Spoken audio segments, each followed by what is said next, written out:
Puji Tuhan, Bapak Ibu Jemaat yang diberkati Tuhan, kita tiba di Sabat pertama di bulan Februari 2021, tanggal 7 yang sangat diberkati oleh Tuhan.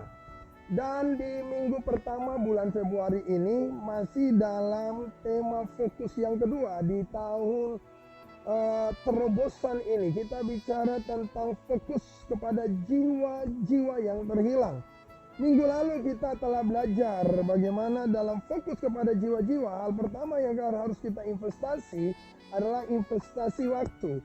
Dan di minggu pertama bulan Februari tanggal 7 ini kita akan belajar bagaimana menginvestasi harta kita untuk jiwa-jiwa yang terhilang itu.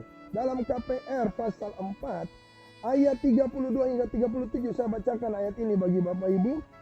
Adapun kumpulan orang yang telah percaya itu mereka sehati dan sejiwa, dan tidak seorang pun yang berkata bahwa sesuatu dari kepunyaannya adalah miliknya sendiri, tetapi segala sesuatu adalah kepunyaan mereka bersama. Dan dengan kuasa yang besar rasul-rasul memberi kesaksian tentang kebangkitan Tuhan Yesus, dan mereka semua hidup dalam kasih karunia yang melimpah-limpah. Sebab tidak ada seorang pun yang berkekurangan di antara mereka.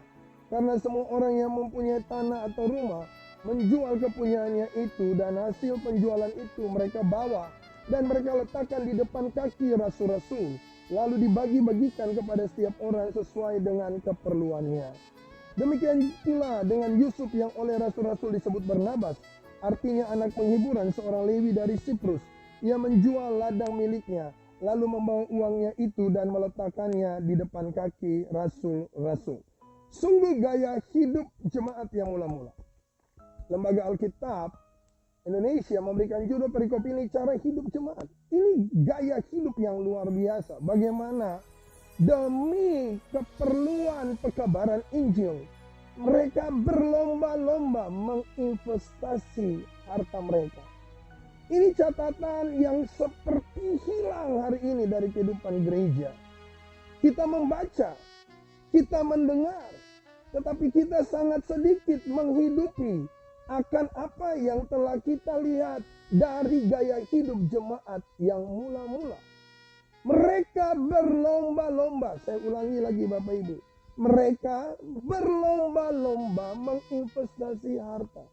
Setidaknya saya dapati ada 3 alasan kenapa jemaat mula-mula sangat berlomba-lomba menginvestasi harta mereka guna pekerjaan Tuhan yang luar biasa.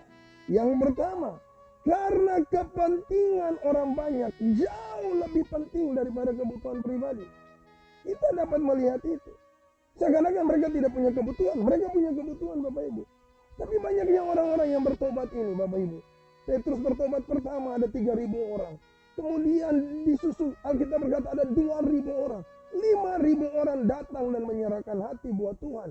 Ini bukan jumlah yang sedikit. Karena mereka melihat kepentingan orang banyak inilah, mereka berlomba-lomba menginvestasi harta. Kita tidak bisa menginvestasi harta hari-hari ini kalau kita tidak melihat bahwa keperluan orang-orang yang terhilang ini untuk ke surga jauh lebih menggairahkan daripada segala kebutuhan pribadi kita. Alasan kedua yang kita dapat lihat bahwa karya kebangkitan Kristus sangat menggairahkan. Saya ulangi. Ternyata kabar dan sukacita kebangkitan Kristus sangat menggairahkan umat yang mula-mula. Karena itu mereka fokus kepada Yerusalem baru daripada hari ini. Karena itulah mereka berlomba-lomba. Menjual rumah, menjual ladang. Mereka bawa uangnya semua di kaki rasul-rasul. Ada kegairahan karena kebangkitan Kristus. Pertanyaan saya sederhana hari ini, apakah karya kebangkitan Kristus masih sangat menggairahkan bagi kita? Kalau benar, maka kita akan mudah berinvestasi harta kita. Pekerjaan Tuhan butuh banyak uang Bapak Ibu. Jiwa-jiwa yang terhilang ini perlu kita rebut dari setan dan bawa sebagai persembahan di hadapan Tuhan. Saya sangat berharap Bapak Ibu semua, karya kebangkitan Kristus kiranya terus menggairahkan hidup Bapak Ibu. Dan yang terakhir, ada kesehatian dalam umat Allah untuk kepentingan kerajaan Allah. Bapak Ibu lihat, mereka sehati, mereka sejiwa. Nah, gereja ini, kita umat Allah dapat berinvestasi kalau kita sehati. Anda dan saya sehati bahwa keperluan kerajaan Allah jauh lebih bergairah hari-hari ini. Jiwa-jiwa yang terhilang perlu diselamatkan. Mari Bapak Ibu jemaat, mari Bapak Ibu yang mendengar akan khotbah ini, mari kita punya banyak keperluan. Yes, saya punya keperluan, Bapak Ibu punya keperluan. Tapi kiranya keperluan kerajaan Allah, kebutuhan kerajaan Allah akan jiwa-jiwa yang terhilang ini, biarlah itu menggairahkanmu. Kabar kebangkitan Kristus terus menggairahkanmu. Dan dengan sehati sejiwa, kita bersama-sama berinvestasi. Karena kita percaya apa yang kita tabur tidak pernah hilang.